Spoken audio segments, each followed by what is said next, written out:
mental health services, success stories from across the country. This webinar is hosted by the IDEA Partnership, the School Behavioral Health Community of Practice. And let me tell you a little bit about how this webinar came about. My name is Susan Basic. I'm an occupational therapist and professor at Cleveland State University, and I help co-facilitate one of the practice groups that's listed on the PowerPoint slide.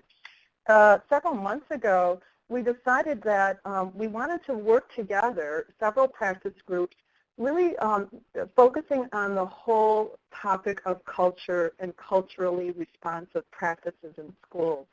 I'm co-facilitator of the first practice group, Connecting School Mental Health and Positive Behavioral Support, along with Lion Johnson, who is one of our speakers today. And then 4 other practice groups are represented: Building a Collaborative Culture for School Mental Health, Families in Partnership with Schools and Communities, Learning the Language, Promoting Effective Ways for Interdisciplinary Collaboration, and School Mental Health for Culturally Diverse Youth.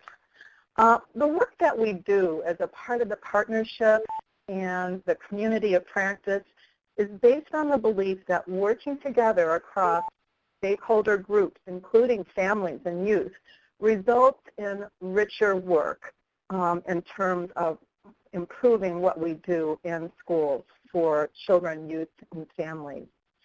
So it's been a delight working with representatives from each of the groups. We identified several speakers that could talk to us today about providing culturally responsive practice. And here are speakers, and I'll go through them.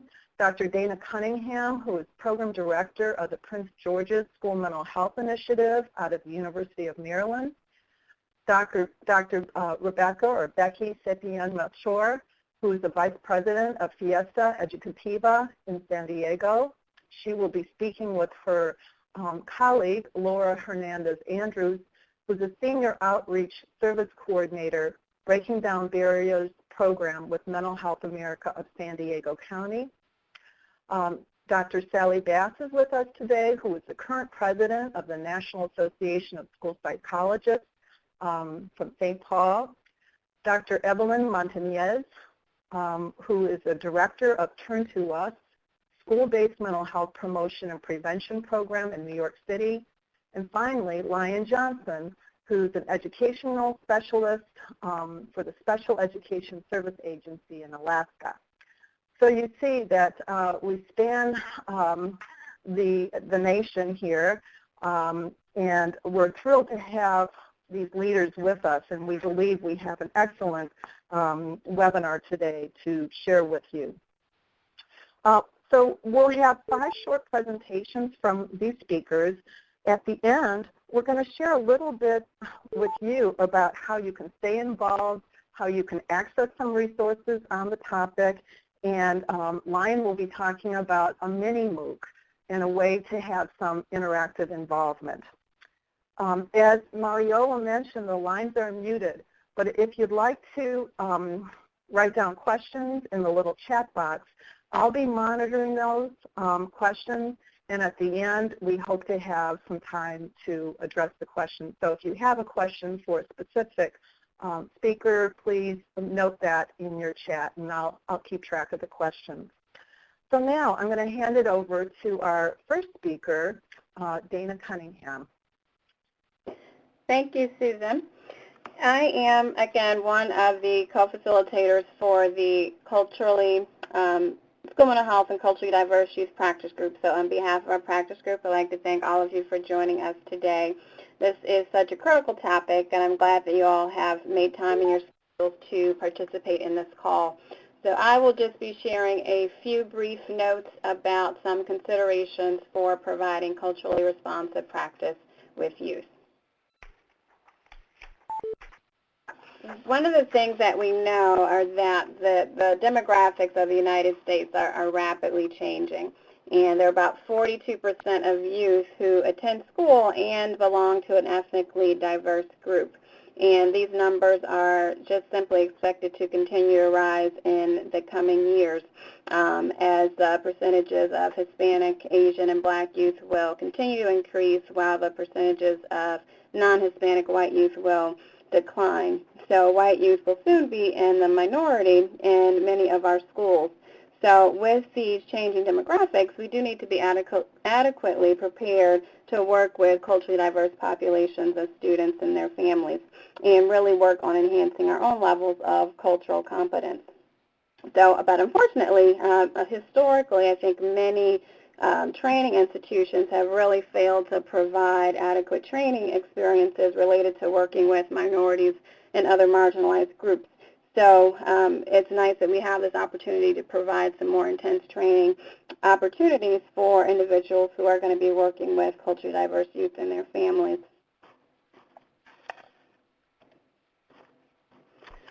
One of the things that we are aware of is when we do tend to conduct quote-unquote business as usual without regard to someone's culture, we are often left with many missed opportunities to connect with youth and provide them with adequate services.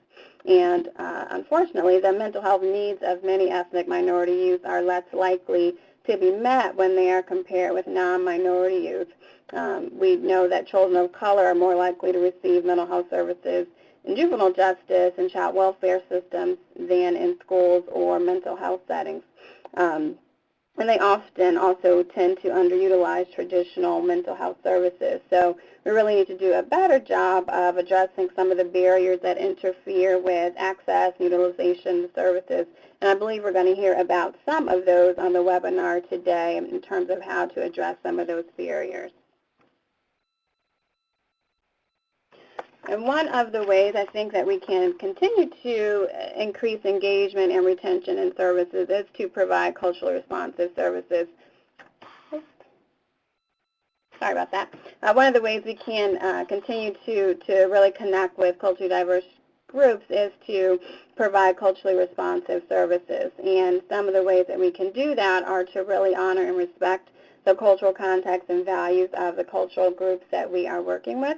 I believe that it's important to not only acknowledge the needs of the communities that we're working with, but certainly also to affirm and draw upon the strengths of the youth and the families that we are working with as well. And another factor that is really critical is to really help youth of very diverse cultures become successful in their context, as opposed to a strict focus on a dominant culture. So really having a consideration for their community and some of the social ills and issues that they might be facing.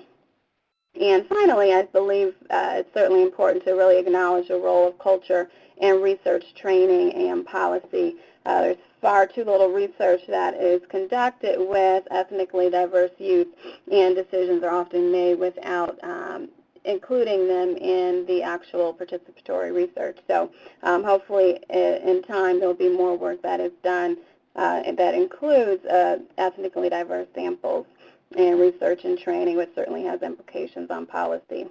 So now we will hear from our next presenters, Dr. Sapien Multor and Laura Hernandez-Andrews. Thank you, Dana. The title of our presentation is called Breaking Down Barriers, Culturally and Linguistically Appropriate Ways to Support Latinos with Mental and Behavioral Health Issues.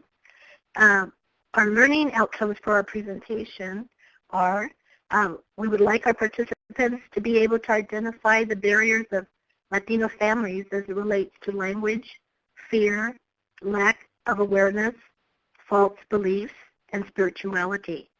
Furthermore, we'd like you to explore strategies overcoming barriers related to access and utilization of mental health services for culturally and linguistically diverse students, families, and communities. And finally, we'd like you to learn culturally and linguistically appropriate ways to support, reach, and educate Latino families and students. We're going to share with you De Colores a Blanco y Negro Depresión Toolkit, specifically designed for Latinos. Next, Laura will provide an overview of the barriers identified in the Latino community.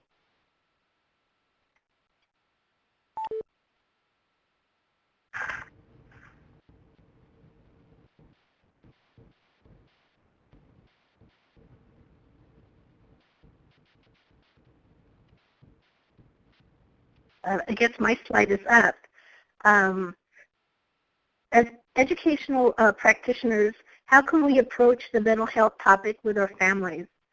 The first consideration is establishing an appropriate environment that is culturally and linguistically responsive to our families and youth. Timing is a very important factor for our families, as well as privacy as it relates to their child. The topic of mental health can be a very sensitive topic for our Latino families. Be sensitive. Don't bring up the subject at any given time or setting. As school personnel, make a conscious effort to create a safe environment for the student and family. The topic of mental health challenges for the first time needs to be someone who is culturally competent and someone they trust, for example, a teacher or a counselor. The parents and students should be given a warm handoff to behavioral health specialists with practical information on how to get started. A list of resources available in the community, support group information, and crisis hotline telephone numbers should be given to the parents in their primary language. The second consideration is language use and linguistic accommodations. Assessing the language dominancy, preference, and proficiency of the parent and the student is essential for easeful conversation with the family. For example, the parent may be a dominant Spanish speaker and needs to comprehend and process the information shared in their primary language, while their child, the student, may be bilingual, however, is English dominant and prefers English, having been in the American school system for over 5 to 7 years. The third consideration is demystifying false beliefs, for example, stigma. Educating our parents on mental health prevention and intervention is very important to reduce stigma. Also, redefining the word mental health back to its original meaning of mental wellness through parent education workshops in different environments, such as schools, conferences, community-based organizations, and faith-based centers is essential for demystifying false beliefs. Lastly, prevention and early intervention learning for parents is the ultimate way to overcome barriers. We need to create learning environments for the parents to understand skills that will improve mental wellness and well-being. Identify community resources that provide mental health services that have culturally competent personnel is essential, and that are culturally and linguistically responsive to our Latino families and youth.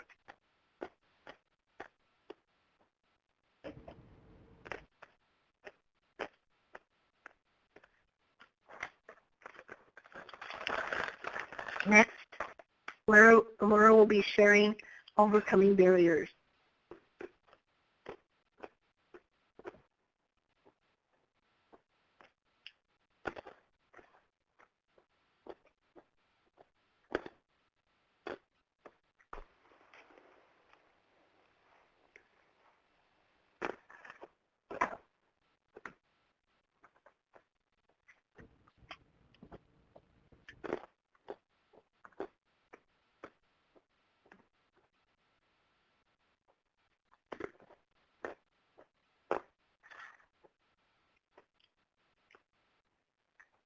Laura, are you unmuted?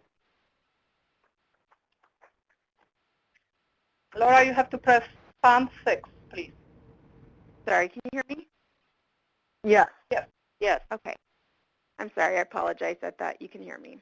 So I want to first go ahead and take the opportunity to share a little bit about the barriers that we have the opportunity to talk about when we use, when we go in to Fiesta Educativa and talk to the families about the different resources that are available for them in the community that are linguistically and culturally appropriate.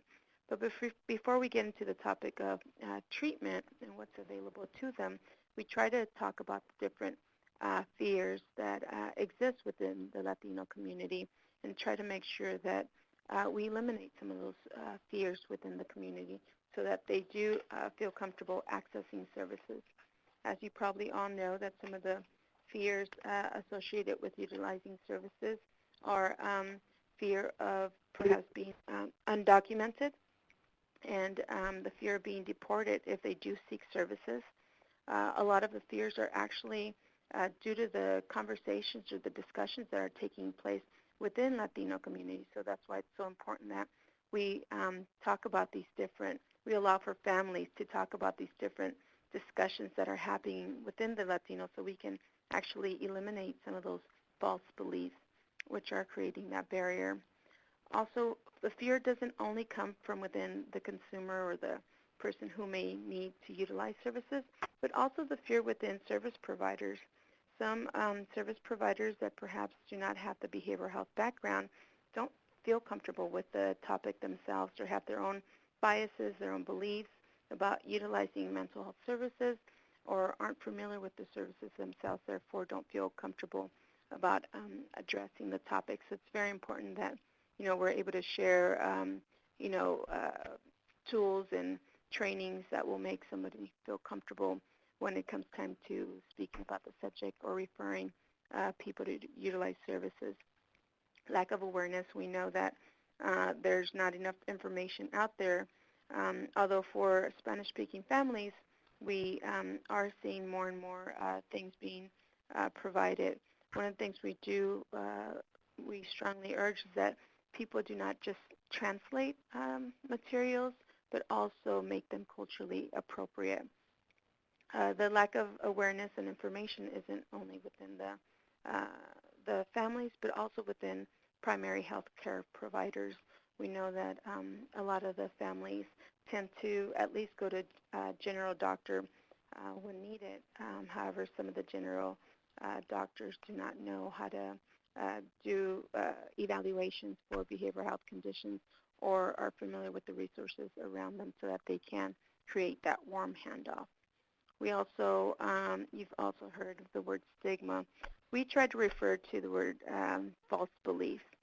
We know that every time we use the word stigma around families, and it creates a negative feeling to whatever word that follows, and a lot of time the word mental health comes behind it. Therefore, we're reinstating what we're trying to eliminate, which is that false belief that mental health services are negative. So when we talk about false beliefs, we know that there's an array of questions within the community that we've identified. At one point, are people eligible for services? One of the pictures that we have on one of the next slides has to do with, what people grew up watching, what they actually know, and having to clarify some of those false beliefs. Also, a lot of people are not familiar with the different types of treatments that are out there, or, they only refer to medication as something negative, or believe that, it's going to cause them to just be vegetables. And so we go through the whole process of explaining the whole spectrum of what mental illness is, the prevention piece, the illness piece, and also the recovery piece, so that people know that there is recovery once they start looking at service treatments that are available. We know that spirituality also plays a big role in Latinos, so we try to make that connection between spirituality and seeking help and seeking services. And also we try to address languages, making sure that things are appropriately and culturally translated or available for them, and not just in reading materials, but also in what we've created is some fotonovelas here in San Diego County that looks a lot to what a lot of people in Mexico tend to read for entertainment, but just using the subject matter of mental illness. One of the ways we have found that we overcome some of these barriers, and I'll talk a little bit more in detail about some of the tools, but as somebody mentioned earlier, is to acknowledge the cultural beliefs and also cultural practices. We don't try to convince people that, using curanderos is not a best practice. As long as we know that, as long as somebody believes that works for them, it's going to work for them. So we just try to explain how, the services that do exist in the community, how they would possibly complement what they're already doing to try to recover and make things better. Here we also talk about introducing some common practices about using the Latino families. We're probably going to speak a little bit more about those towards the end of these slides. That's going to address some specific tools that we use in the classrooms or with families that have been helpful in order to know how to approach and start this discussion with families, since it is such a sensitive topic.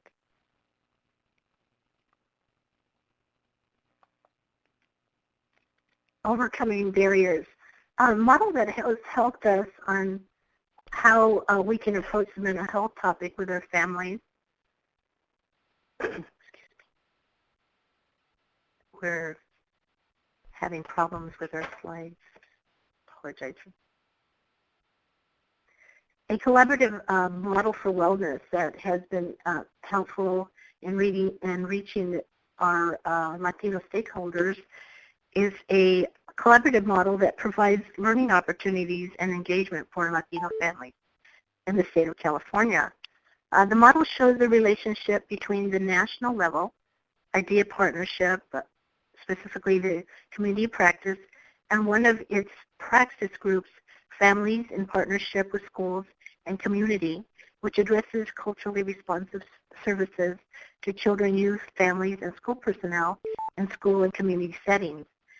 The IDEA community of practice, shared work, and the partnership way processes disseminate information on best practices to leaders in the field of school mental health on critical issues such as culturally responsive practices, proven effective with diverse families. The community of practice connection provides a pathway of dissemination to the California Fiesta Educativa, which is a nonprofit parent organization, and its 8 regional conferences throughout the state of California, reaching our Latino family stakeholders. The Fiesta Educativa San Diego Annual Conference has included a mental health wellness strand for the past 18 years and partners with Mental Health America and local schools in San Diego County. The outcome of the annual conference is to provide knowledge building and learning opportunities for our parents and professionals on how to break down barriers and mental health wellness, prevention, and intervention information, and school and community services.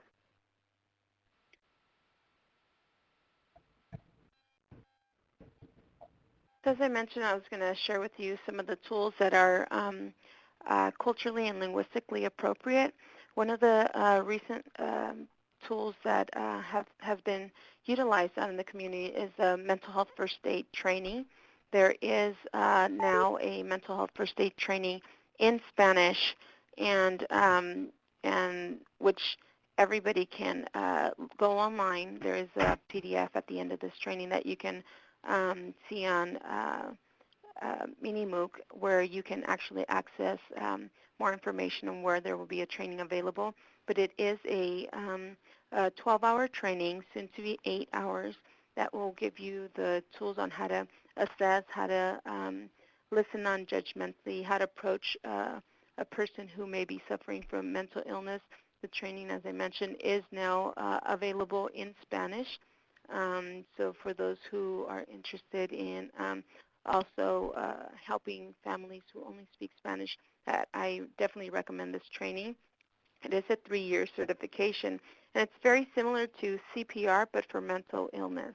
And it will assist you as to how to keep a situation from escalating, or just how to refer and how to identify the appropriate professional to refer to. Another tool that has been successful is the Blanco y Negro a Colores toolkit. It is a depression toolkit. Once again, it is specifically developed to work with the Latino community, and the training is provided in English or in Spanish, and it's so that people could start having discussion, what we call charlas, within their own homes, and talk about subject matter in a way that it's not so threatening, that people are able to ask questions, and hopefully their questions are answered. At the end of that training, you try to provide resources so that if somebody self-identifies that they need help or they have a loved one, you know how to assist them within their the services that are within their community. That Blanco y Negro a Colores toolkit is developed through Lilly Foundation as well as La Raza. They did a collaboration and developed this toolkit. We actually had the opportunity to train 90 promotoras here in San Diego County with this toolkit, and the responsibility was to reach out to at least 20 people in a charla setting out in the community, and it's been very successful. Another training is the QPR. It refers to question, persuade, and refer. As some of you probably already know, that our adolescents have a high suicide rate, and it's important that we address that and that we start those discussions at a younger age, because we have a higher suicide ideation, my apologies, within our adolescent Latinos. So QPR helps, trains people on how to do the question, how to persuade somebody, and how to refer appropriately to professional help. And once again, these resources are going to be available in MiniMOOC. There's also some national resources that already have tools that they've developed in Spanish fact sheets in Spanish that you could just download and print. I know that Mental Health America, we have lots of information related to mental conditions, and also prevention tools, which are very important if we're trying to also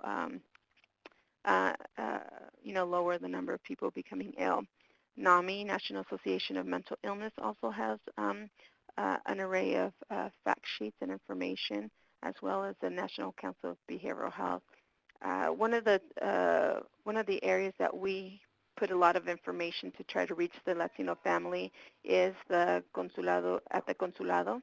Not every city has it, but we're fortunate enough that here in San Diego we do have one, and we have a Ventanilla de Salud. That's actually misspelled, I'm sorry, but it's Ventanilla de Salud, and that's where people who go to the consulado get resources and information about different conditions, and just having information about mental illness and prevention has been very helpful here in San Diego. Becky, would you like to do the takeaways? Yes, basically just highlighting quickly, because I know we're running out of time on our segment, but being culturally aware in regards to the sensitivity of the topic of mental health for our Latino families, being aware of our linguistic accommodations as previously shared with you, the processes of how we can address demystifying false belief by prevention and intervention. Laura shared with you many ways of appropriate approaches to use with their family. And I think the most thing is the trust factor and creating a safety net for our families and youth. And I hope this segment has been helpful in supporting your learning about mental health and how it impacts our Latino families and youth. Thank you.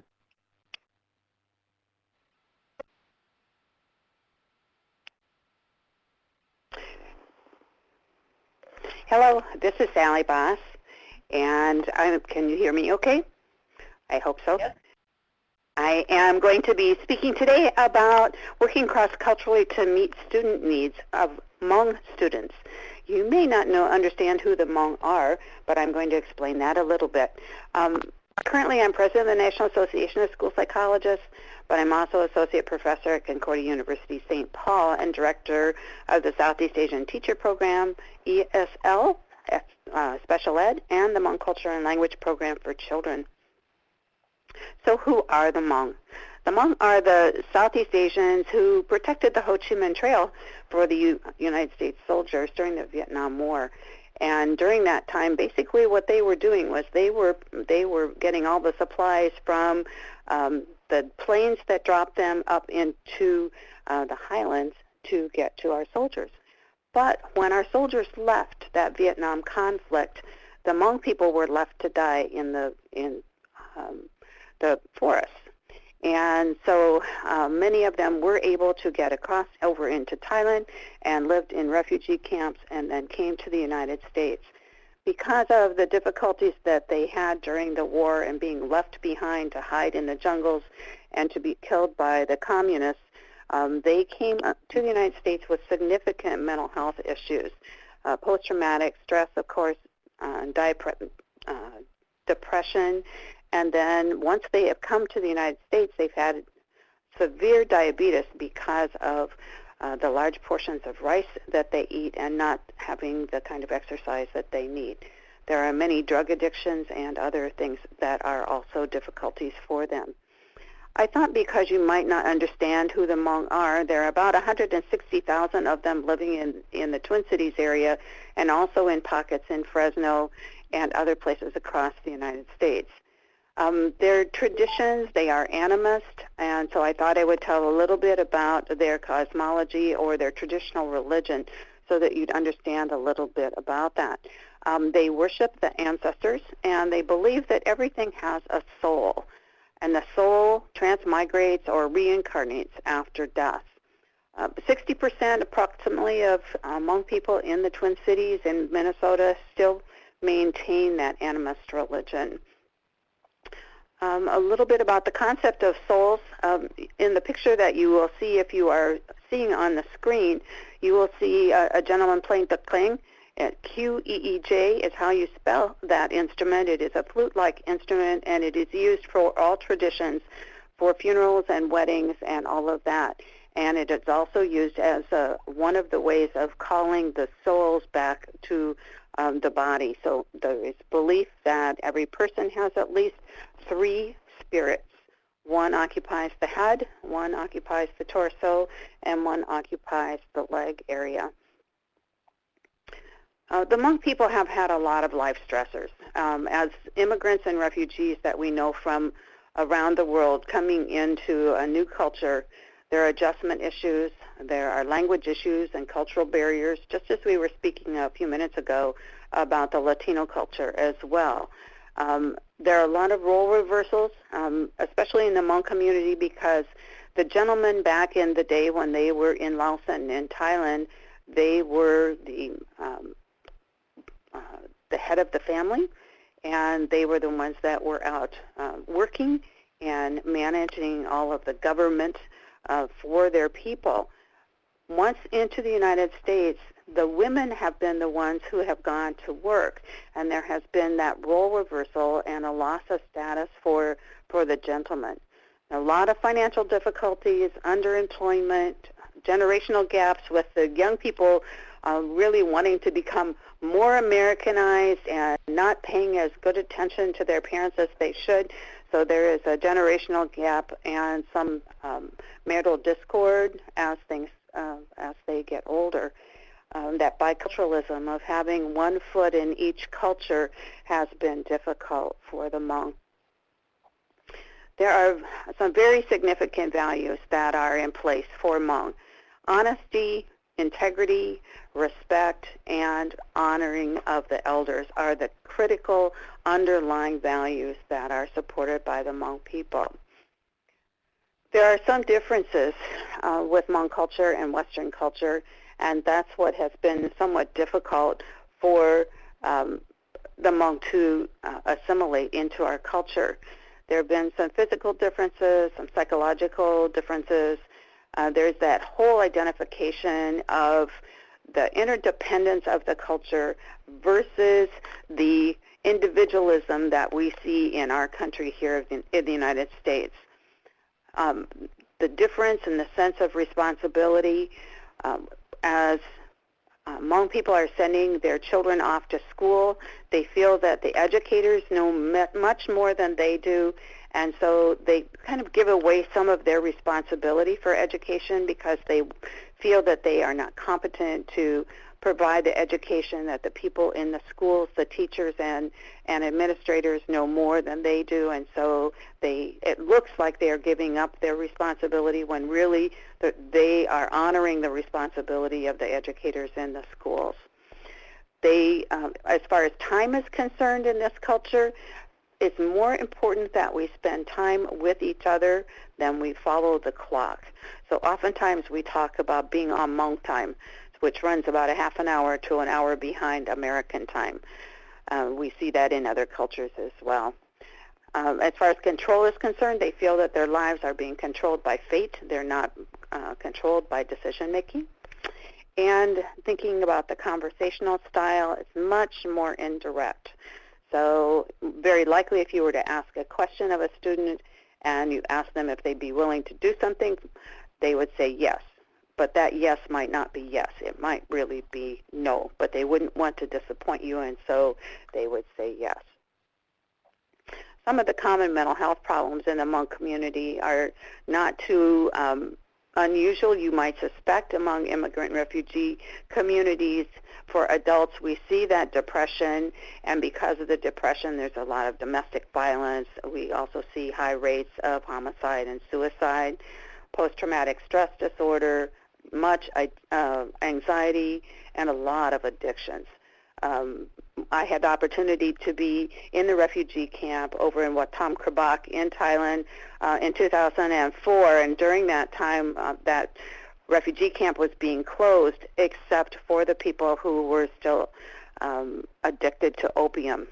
So there is still there's still a number of people that are dealing with those addictions. Among the youth, depression, you'll see some oppositional defiant disorder arising as these students are trying to work through their family issues and trying to figure out how to be an American and still respect their elders and be a part of the Hmong culture as well. So some of these others that you see related here, the parent and child relational issues, learning problems are coming about, and I'm going to tell you a little bit about a program that I have developed along with some of my Hmong colleagues. Because these children did not learn to speak their first language when they were hiding in the jungle. They couldn't speak Hmong because they would have been found out by the soldiers. When they got into Thailand, many of them were past the age of really acquiring their Hmong language very well, so they didn't get that first language. So what we know from second language acquisition is they're not as likely to be as effective and efficient in their second language, third or fourth language, as they come into the States. You know, as educators, we often think, maybe this child is, she's so tiny, she's Hmong, she probably has lots of brothers and sisters because they typically have families that have 6 to 12 children. She's probably promised to a boy because they do promise their girls to a boy very early, as 10 years old, 11 years old. They would already be having someone who is chosen for the spouse. Her parents might not know what's going on at school because they don't speak the language. Or more things that you might think as educators, that the child doesn't speak English, his parents might not have a phone, his mom won't come to the conferences, primarily because she doesn't speak and the child would have to translate for them, and that he's going to acquire too much of my time, and he won't be here for very long because they might be moving on. When we think about Hmong and mental health, how do we meet the needs of the very unique needs of the Hmong students, their families, and the communities? Well, as has been spoken about earlier on this webinar, we need to collaborate with purpose. We need to work with others. We need to advocate with expertise as we work in the community. We need to lead from the position of having information about how to meet mental health needs. And often we're not leading as a person who is in charge, but we might be leading from the middle as professionals, working with students in schools, working with with students in the clinics as well, and then sharing strategies for success. We're always modeling, we're challenging, we're creating vision, we're enabling others, and encouraging everyone who is involved.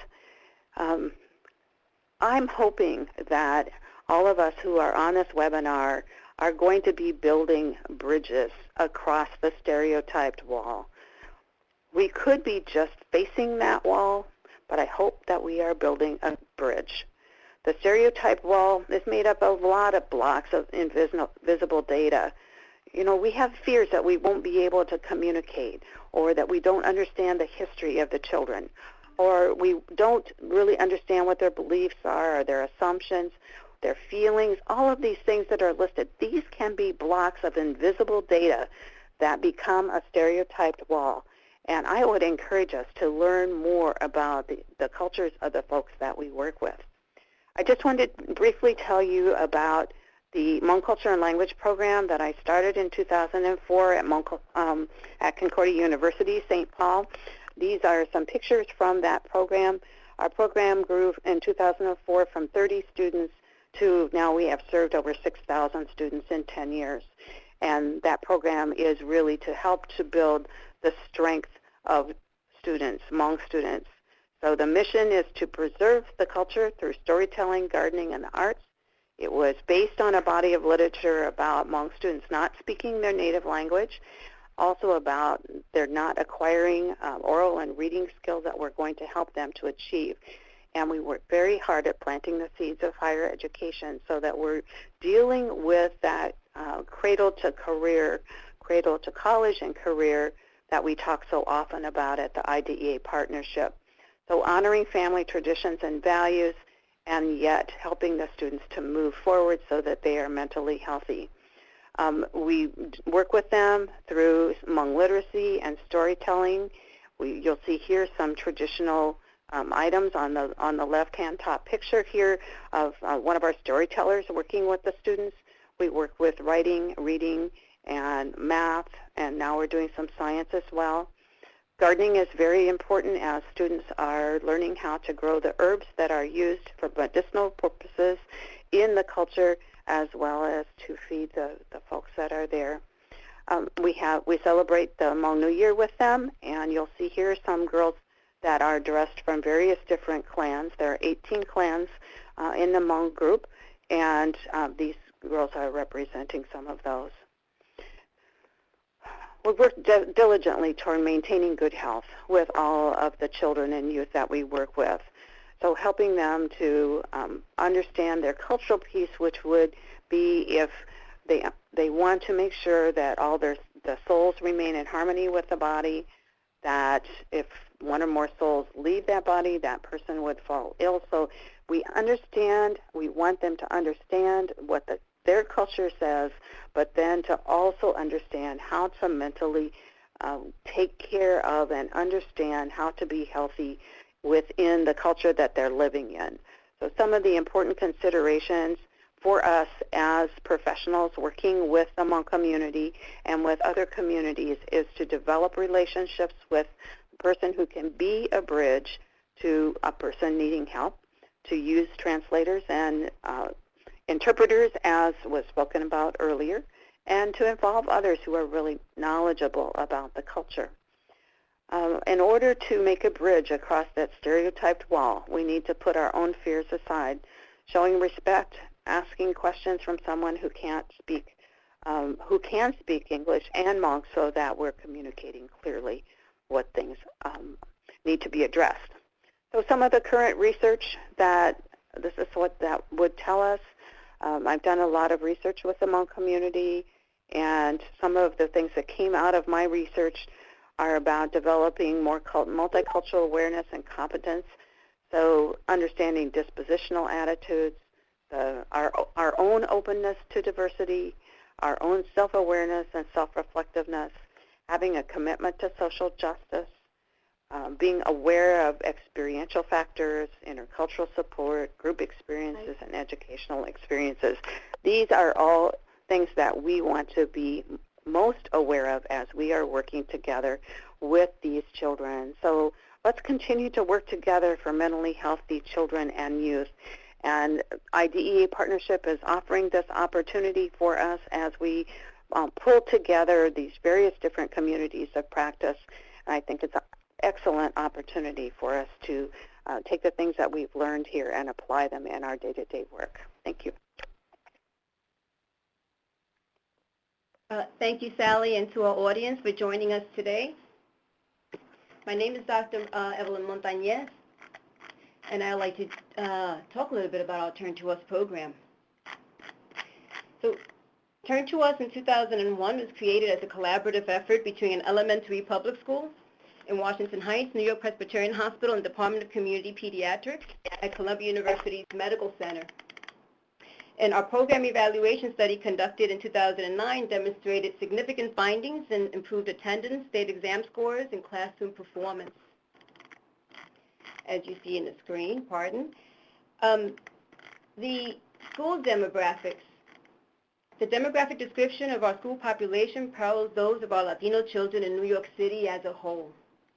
And as per Citizens Committee for Children of New York City 2008 report, 72% of Latino children were born into poor families, 39% lived below the poverty line, and 19.1% dropped out of high school.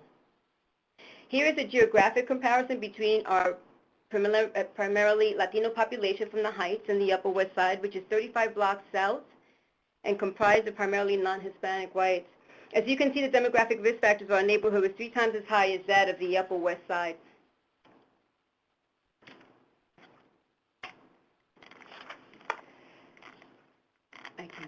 Prevalent health issues in our school community. According to New York City's Department of Health and Mental Health Hygiene, our community has one of the highest rates of obesity, type 2 diabetes, asthma, birth rates of teens, and hospitalizations to mental illness. It's also one of the highest rates of families living as boarders or in shelters. And as a matter of fact, approximately 20% of the students we serve fall under this category. Common school-age disorders that we see in our students are similar to those that we see nationwide. In order to address the impact of these cumulative stressors and mental health issues, our key stakeholders, from school administrators, community partners, to a philanthropic foundation, came together to create a cultural change in how the entire school community thought about their health and mental health. We wanted the entire school to emulate that cultural change so that our children and their future children will look at well-being and coping differently. Otherwise, as we all know, change would not be long-lasting. So here are some brief highlights of underlying models and interventions that we have used to create the shift. Now, I can't stress enough the importance of utilizing an ecological lens. It is critical to the delivery of culturally relevant and applicable practices.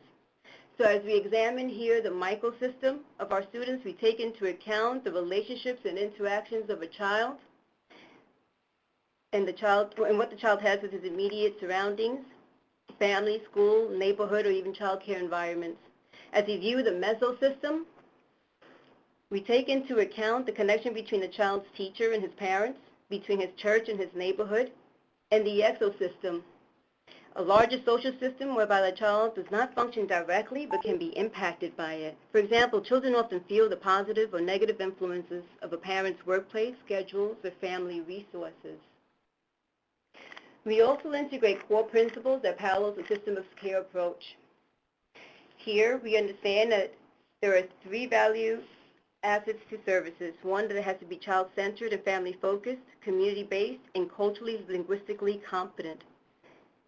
Our services are provided in the least restrictive settings, and emphasis is placed on early prevention and intervention. As many of you may be already familiar with the PBIS model, it's a research-based systems approach, which many of you would know it's based on the primary, secondary, and tertiary level of services.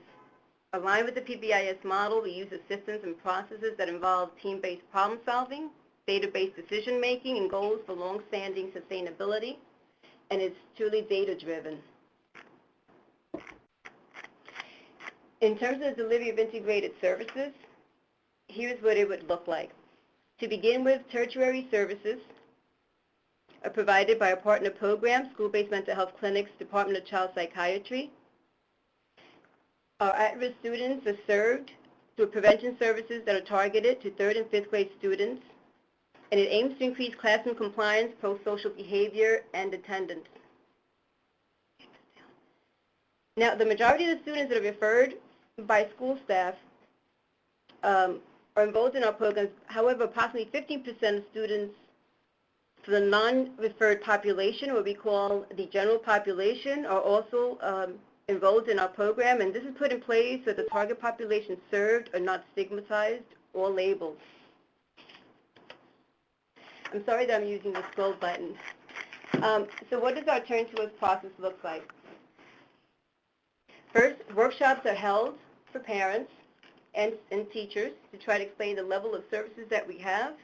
And teachers are also provided with workshops so they're better able to identify and refer students at risk. Once students are enrolled in our program, information sessions are held with the caregivers and students to build rapport with parents, discuss services that are available to them, and deliver healthy lifestyle messages that promote academic and social success. We also collect measures from teachers that rate students' classroom and social performance and emotional behavioral symptoms.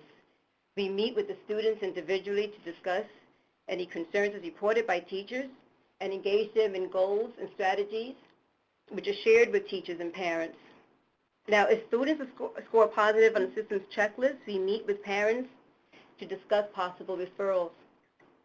Our students are engaged in social and emotional learning through lunchtime mentorship, after-school sports tracks. And our mentorship and tracks begin with a mantra, which is similar to this. We can't control every situation, but our conduct is in our control. It's preceded by a couple of minutes of mindfulness exercises, and then they go on and engage in the activities pertaining to their tracks. And this continuous follow-up and incentives, as well as teacher consultations, crisis interventions, and referrals is needed. Here are some brief examples of culturally relevant activities that take place in our tracks. The art and drama intervention tracks tend to focus on students who have been reported by school staff to experience unwarranted preoccupation, anxiety, have difficulty participating in class, or struggle with migration issues or losses. Now, we partner with our Caring at Columbia, who developed a 12-week culturally sensitive curriculum, Learning to Cope with Stress Through Art, and here students are engaged in various art projects as well as reading and writing social scripts used to explore feelings, emotions, and ways to problem solve. In our drama group, through age-appropriate acting and writing exercises, students are able to tap into their imagination and creativity, which helps us to build confidence and self-esteem. Through creating scripts, they learn about each other's feelings, thoughts, perceptions, and it's a wonderful opportunity to recognize how different we can be, yet how similar we can also be, building a sense of community as opposed to alienation. And this program culminates with a presentation of the script, which they create over the 12 weeks. Now, I have to say that rarely do newly immigrant children have the opportunity to freely share aspects of their culture and share the struggles of understanding the culture of their new countries. So I'm very excited to have this component in our program. We have here the sports and dance tracks, and they tend to focus on children who present with problem behaviors in the classrooms. But it serves as a venue where children are exposed to social and emotional experiences that foster a sense of community, respect for rules, leadership, friendships. We also have protocols that are put in place to help students manage themselves as well as defeat on the court or field without conflict. Respect other teams regardless of talent or ethnicity. And their level of participation in the tournaments or performances are tied into their level of compliance in the classroom. And this helps to build a sense of responsibility and accountability and increase motivation to comply with classroom expectations. So, incorporating a holistic view to our sports programs and all of our programs in general, we do this by incorporating exercise and nutrition, critical thinking, mind-body exercise, and sportsmanship into each of these components. I know we're talking quickly, but I want to really be able to stress how we provide services to all three components of staff, students, and parents. And here, if you look at the chart, it captures different activities that we do with our parents. And if we think about how we promote family involvement and wellness, a sport like baseball is idealized not just by the students, but parents as well. And such activities serve as a bridge between the school, parent, and the children. And the reality is that we have fathers whose attendance at the games, parent orientations, and family trips often exceed the attendance in traditional parent-teacher conferences. We were able to use these platforms to promote healthy lifestyle practices that promote academic and social success and establish rapport with families who require more services. We make sure to call them when there is progress, not just conflicts. We host family excursions so that the children and caregivers alike can be exposed to venues that they typically would not have access to, like Carnegie Hall, baseball games, museums. Now, in promoting mental health literacy, how do we promote post-social behavior, mental health literacy and well-being? We include student assemblies, staff development workshops, and wellness activities, as well as parent psychoeducation programs. We tap into activities that the school community was familiar with, and we use it as a platform to integrate new ways of thinking about their body, perceptions, emotional responses, eating habits, even relationship conflicts. For example, we're fortunate to collaborate with a psychologist who specializes in theater, and she developed a curriculum called Empowerment to Theater. Through improvisation and social scripts, parents build basic English language skills, problem-solving and communication skills. Parents enjoy reenacting scenes from their popular Spanish soap operas, creating a dialogue about common issues such as relationships and parenting. Dance is an activity that's appealing to parents and students, so we developed a 6-week parent-child dance group geared for those mothers who are reporting strained relationships with their children who recently migrated to New York and had to reconnect with their parents and adjust to a new home. We had a nutrition class that culminated in the parents creating a recipe book, which was printed and distributed throughout the school. And it was a wonderful opportunity to address nutrition, health, literacy, cultural pride, and exchange. One of my favorite activities, the Father-Child Night event. Here we have over 150 men and their children attend Father-Child Night events. They have a chance to meet one another, building a sense of community, followed by immense discussion on child-rearing and healthy lifestyle practices. Then they move on to interactive activities with their children, and it culminates with a family dinner and awards that are given to each parent. You know, I wanted to say one parent stopped me to say that he still had his diploma hung up in his living room as he was never able to graduate even from elementary school. That meant a lot. School staff also offered an 18-hour business communication seminar, again, utilizing acting techniques and social scripts to promote effective classroom management skills. They also attended workshops on stress management, myths and stigma of mental health issues, and generalizations of Latino children and children of color. They are also engaged in wellness events, such as yoga classes, volleyball games, and walkathons. You know, we often forget that our educators are also partners, caregivers, family members, who are not immune to crisis, stress, or conflicts. And promoting well-being can have a positive impact on their health, as well as their work performance. Another curriculum that was able to put in place with the school administration's support was ICME, in-class mindfulness exercises, which was aimed to heighten coping skills, self-efficacy, and test-taking skills. Here we emphasize that a positive mind and well body is pivotal to optimal performance. We begin by having classroom discussions on how the brain and body works. For example, we give examples on how thoughts of failing an exam can provoke negative feelings and physical symptoms. We follow the discussion with simple mindfulness exercises such as deep breathing, friendly yoga poses, which classroom teachers incorporate into the curriculum. We've had, at one point, 98% of the classrooms incorporating ICME into daily curriculum. I celebrate our school community because despite the enormous amount of stress our educators, families, and students have to contend with, they are absolutely resilient, resourceful, and proactive in creating a healthier life for themselves and for those they touch in one way or another.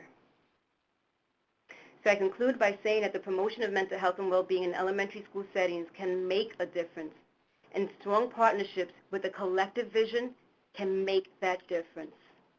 So I thank you all for participating in this segment. And on that note, I'll turn it over to Mr.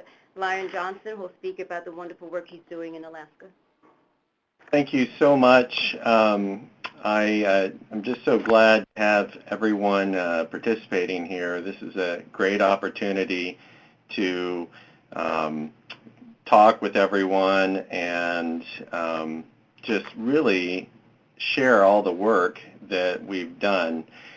Right now, I'm going to go over we've had several projects up here in Alaska, and mine was just one of them, but the big idea here was to harness Alaska Native tribal values and language culture into school-wide positive behavior supports.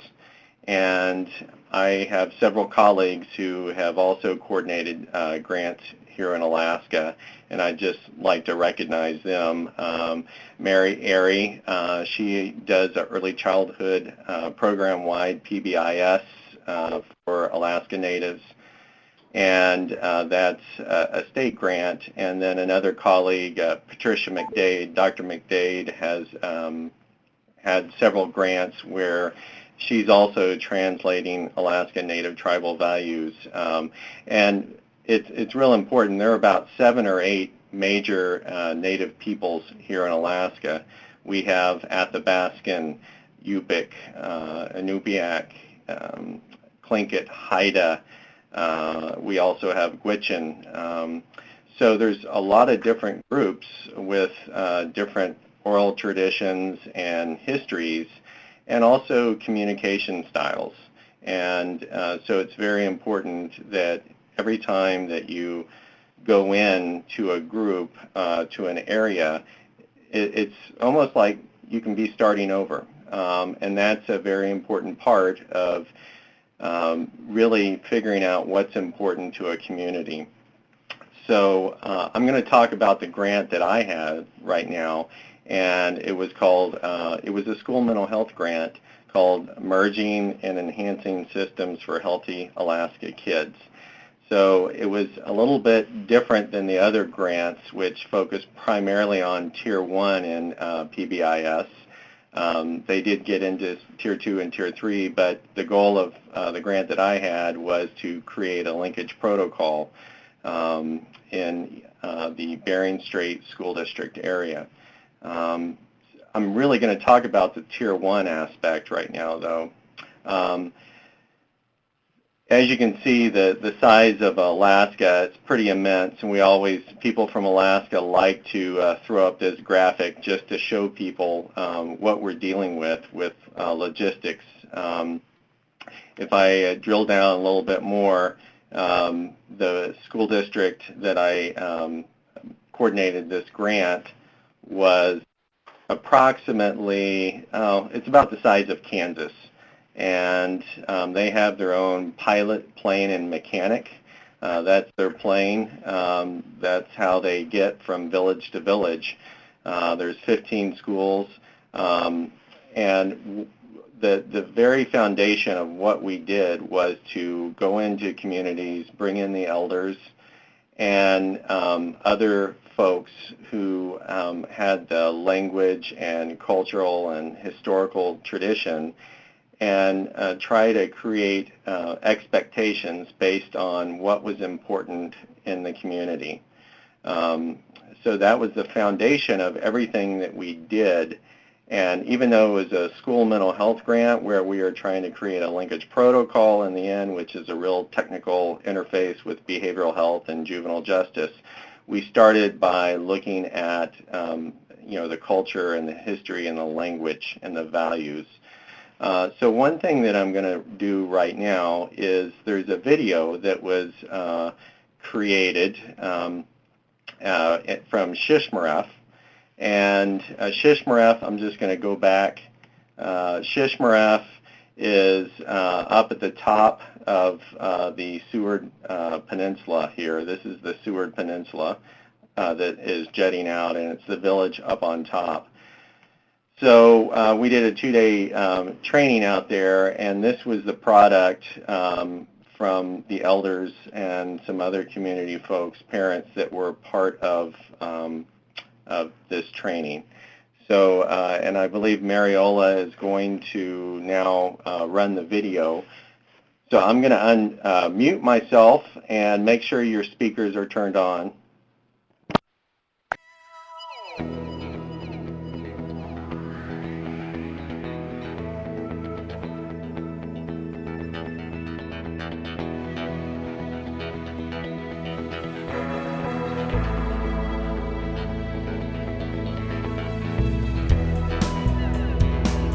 At Shishmaref Northern Lights, together we will help each other and ourselves work hard and be ready to learn, be respectful, and fulfill our roles at school and in the community.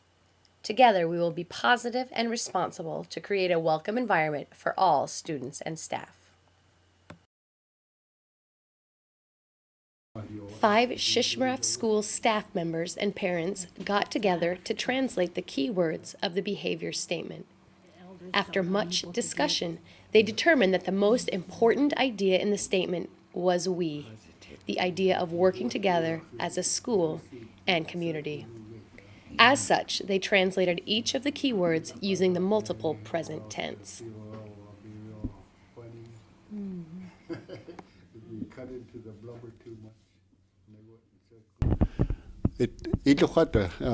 It's always been a we world around here, where if something needs to be done, we work together on it. Nowadays, after the land claims came around, it started to change to an I world. It was me. I own this, and he or she owns it. So that started a conflict that we've never had before. So basically, Ilocata, we have always worked together.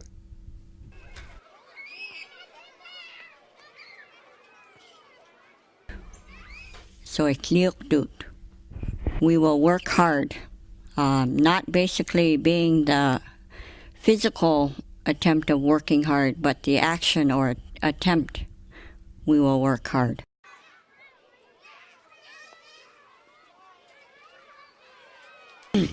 Ilisa Duakshot. We will learn Ilisa Duakshot. We came up with Pikpegu Roglu, which is be respectful to our elders and listening to their words and whatever they taught us about being kind to people and these kind of things. So we came up with the word Pikpegu Roglu.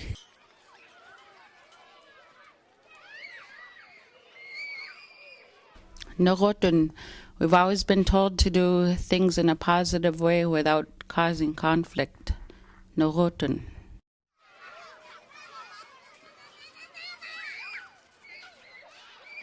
The word I'll be using is Tuniksimaluta. That means be responsible. We've always been told to be responsible and be aware of the way we live and the way we do things. Long ago, people were very careful about what they did. We want our students to do the same thing, is be responsible. Tuniksimaluta. To keep everybody working together, we need to always have a positive view of everything. We've always been a community that worked together, and we've always tried to not have any conflict, because that conflict will tear everything apart in our community. I think it'll be good for the teachers to learn too, because the kids will need to hear them use it. It is important for not only the community to teach children at home, but for the school system, being non-native, not part of the culture, to also teach it, even though it's expected at home, but it's good to bring it in the school system and work along with the regular curriculum to get exposed to it, and it wakes people up heartfelt. I mean, you feel it inside, wanting to come out, wanting to learn. When a child goes home, asks a specific word or a sentence, and it just brings back those that are actually speakers to not realize that they are actually teaching. They come to school to learn, and not only to learn, paperwork like math, writing, but they should learn these Eskimo words, because that's where we come from. And when I was younger, I used to always hear my mom and dad talking in Inupiaq, and some kids nowadays, they have parents that don't know how to talk in Eskimo, so this might be the only place where they could hear Eskimo words, or maybe from their grandparents, but I think they would enjoy having these words, their own words, taught to them. I think it's very important for our students to use these Inupiaq words, because if we don't use it anymore, it'll completely die out and there'll be nobody speaking Inupiaq.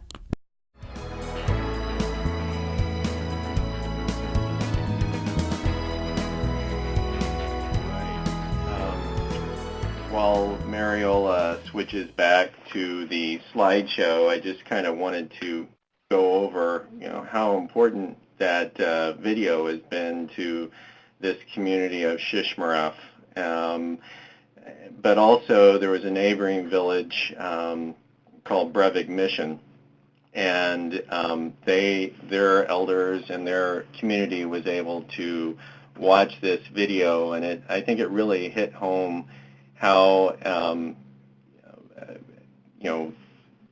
positive behavior supports can be harnessed to bring alive kind of language and culture within the school and set expectations for students. So a lot of different communities have made videos and different types of videos, but this is, I just think, a really nice example of how PBIS as the anchor for everything, even a school mental health integration grant, which is Tier 3 plus, is very important. I'm going to show you right now this, for those of you who are familiar with PBIS or PBS, there's basically 8 steps in Tier 1, and one of the big steps is to create a behavior matrix. And right here, this is the neighboring communities matrix. And typically, school-wide PBIS, a matrix, does not have this part right here where it says native tribal values. But this piece is so important, as one of the elders said, that just saying, hey, I see that you're keeping your hands to yourself in the hallway, that's being respectful. Okay, that's a great way to kind of connect a big idea with, with a specific behavior. But if you can add on the word and teach kids, as well as everyone who's part of the school, the native word for respect. And by the way, there are 40 different variations of respect in the village of Shishmaref. I think they mentioned they use the multiple present tense. But what we had to do is really get with elders to get this translation, and then we also had to get a phonetic translation as well. So if you say, Mary, you're keeping your hands to yourself, that's being respectful. And the word that we have in the community is pikpakokolu, then that goes a lot farther, and it's more meaningful and can bring families in. So I think that's a great tie-in for PBIS. And then in Brevig Mission, we had posters everywhere. They stuck with kind of 2 big ideas or big expectations, respect and responsibility. And there you see what the specific behaviors are and the translation as well. So one of the things that I wanted to also share with y'all is I mentioned my colleagues and I, we've had a variety of grants. And I think this is a process as far as creating materials and how you would do that. Getting with elders or getting with the community, there's a whole process that's kind of been developed. And what I'm sharing with you right now is just kind of tangible materials that have been created from, this is from Mary Aries' early childhood grant. Also, it started out with a federal Head Start grant. But you'll see a link there, and they've created tiles and posters. These are cue cards for social skills. They've created a whole social skills system, and there's different variations. There's one for Gwich'in, there's one for Inupiaq, there's one for Yupik, and they all have local artists from the areas that created the pictures for the social skill cards. And some of them even have the native words or the native translations on them as well. So it's just a really nice way that you can dovetail PBIS with the native or local culture and language. I have a colleague from New Hampshire, Howard Muscott, and he works with a lot of private Hebrew schools. And they actually have a, when he does it, it's what the people in the training want to come up with. But one of the things that you saw was this matrix. Well, his matrix, I think, is typically a lot of times based on the Old Testament. It's a private school. They can do, what's important to them, what the group comes up with. But that's what their values and behavioral expectations would be kind of linked to. So anyway, that's just a little bit about what we've been doing here in Alaska. It's been real exciting, and we definitely want to share. And one of the things that we can do, and this is true for everyone, I'm going to get into now the mini MOOC that I've created, and Mariola's switching over my screen right now. But let me see, I'm going to pull up while you're switching the screen. 1 second. I'm going to share Adobe real quick so you can see the last few slides of the slideshow. So what we've done, and I've gotten help from Sue Basic and feedback from Rich Barbicane, they're co-facilitators in our group, and I'd love feedback from everyone. Shared work is a great platform, but one of the things that it was set up for states in mind, and it also used earlier technology, which has been upgraded, but it also still has to respect the privacy security needs of the state groups that are part of it. So that puts some limitations on accessibility. And what we wanted to do, and several people were involved, was, and thanks to Joanne Cashman and NASD, is to create a Google Apps platform, and we just have the domain name MiniMOOC, and it's going to be a way for people to connect with one another at different levels, and we're going to link on to the shared work site, and so everything will be able to go back into shared work, but people can access it otherwise as well. So the next slide.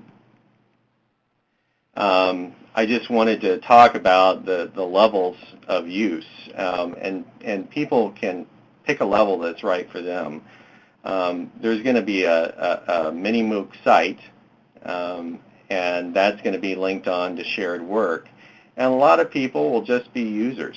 They're going to look, and there's going to be archived webinars. For instance, this webinar is going to be on there, but all the webinars that have been hosted by the IDEA partnership, shared work, and other webinars and presentations, people that have been recorded at the upcoming conference, other conferences. There'll be YouTube videos, and people can use that. There's also going to be downloads. We're going to upload all the resources associated with this presentation and others. Now, you might want to add to the site, but you don't necessarily want to get a username and password, and you'd be kind of considered a giver. So if you have a resource that you'd like myself or Rich or Susan or Mariel or anyone to upload, you can just send it to us. I'm going to give you there's a link right here, and you'll see lion.johnson@minimooc.org. If you think you have a resource that kind of fits under one of the practice groups, or in some way, you can email it to us and we'll look at it and possibly upload it. The other way, it's more a deeper level of involvement, is where you ask to get a username and password, and therefore you're able to openly participate and add stuff. You're able to have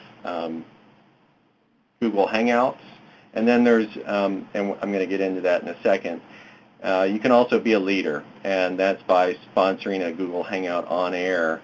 And I'm going to have more time to talk about this at the School Mental Health Conference. So right now what I'm going to do is I'm going to show you this right here. Hopefully, need to share my screen.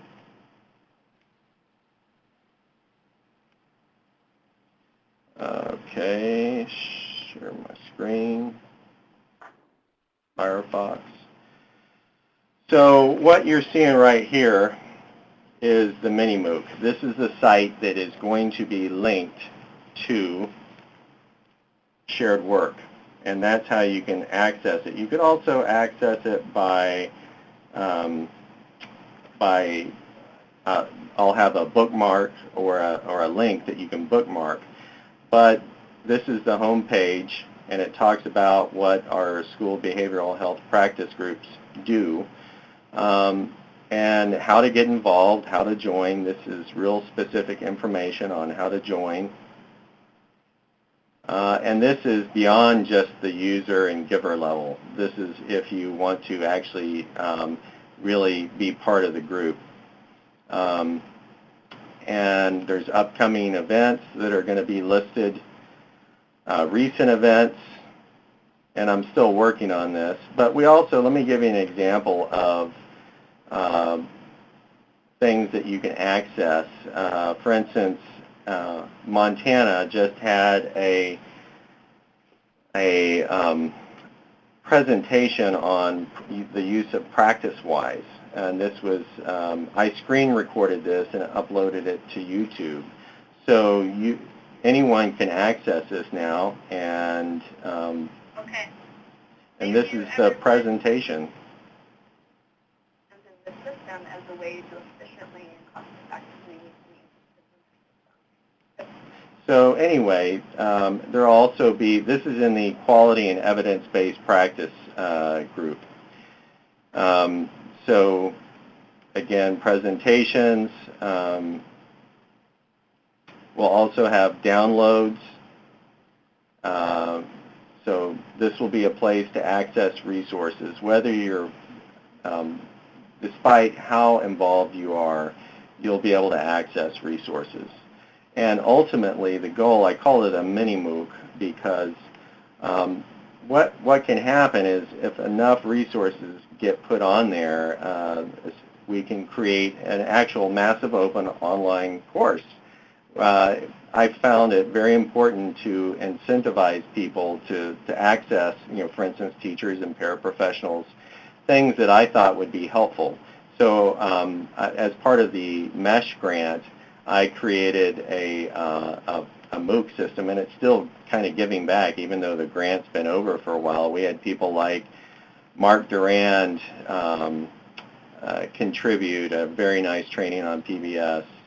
We had other folks as well.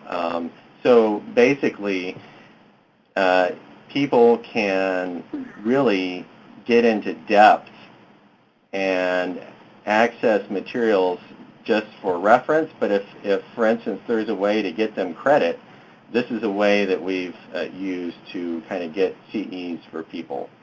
So that's ultimately one outcome that can happen from having this Google Apps platform. So anyway, Mariel, I'd like to turn it back over to you. Okay.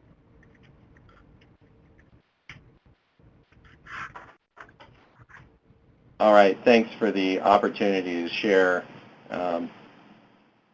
my presentation and the mini MOOC, and I hope it's something that people are really going to be able to use.